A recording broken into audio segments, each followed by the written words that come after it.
Саламатсыздарбы? Бүгүнкү видеобузда биз гидропоника күнөсканасында уже чоңоюп калган көчөттөрдү кантип байлаш керек боюнча айтып бермекчибиз. Мына байланып биз асып атабыз. Буга биздин жиптер атайын Кореядан келген жиптер эле. Башкачараак сапаты жакшы экен.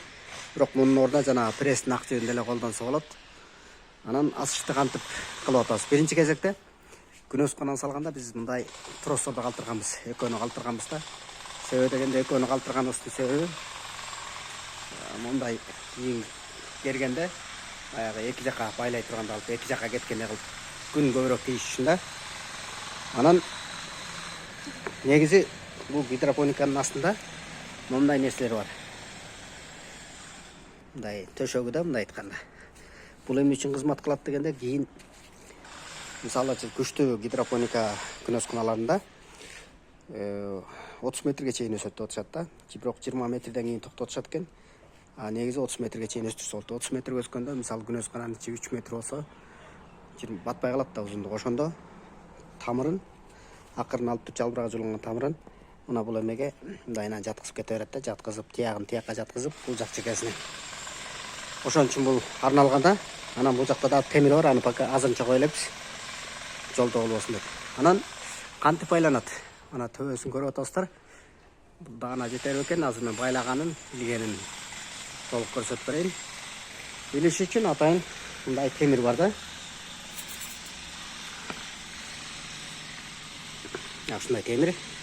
Анан ошол темирге жиптерди биз байлап атабыз. Байлаганда дагы бир эсепке ала турган нерсе. Мисалы 20 метр узун боло турган болсо күнөскана. 20 метр эмес, 10 метр болсо деле 10 метрге мисалы бул жакта бийиктиги азыр 2 метр да. Теге жерге ошондо 18 метр жип уралып теге жерде туруш керек да, төбөдөчү. Эртең күнү муну ылдый түшө бергенде, ылдый түшүрүп бул жакка урай бергенде ылдый түшө берет, ошондо жип кала берет оролгон боюнчачы. Жиптин учун тиги жактан улам бошотуп түшүрө бериш керек да.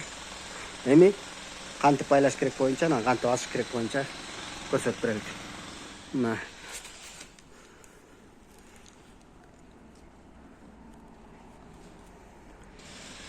казык бош чалып байланып атат бир учуна.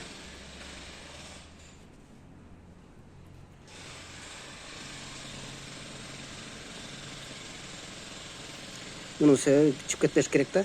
Эми жана айтылгандай ашыкча жипти баягы тиги урайбыз.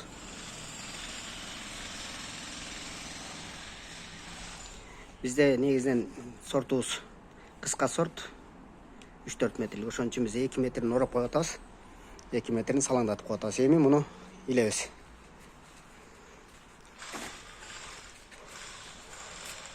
Илгенди көрсөтөйүн. Мына тростор турат. Тростко эле мындай эле дагы чыгарып бир илип койсоң көрүнсүн мына. Иленди. Эми ылдый түшүрүлдү. Эми ылдый түшүрүлгөндөн кийин муну кантип орош керек? Мына эме турат, көчөт.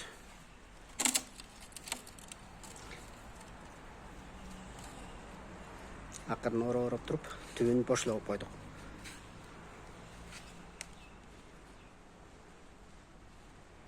Мына оролду. Эми карасаңыздар, тартса да болот да, катуу уже оролгондон кийин катуу болуп калат. Калганын помидор ушу менен оролуп кете берет. Анан дагы бир нерсе, помидор өскөндө мындай саат жебеси менен оролуп өсөт да. Себеби дегенде орогондо да ушундай оролот да. Себеби дегенде күн батып, бияктан батат, мисалы сол жактан чыгат, оң жакка батат да.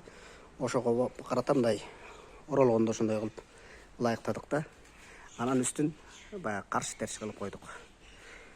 Эртең күнү гидропоника менен өстүрүп калсаңыздар, ушул жактарын эске алыш керек.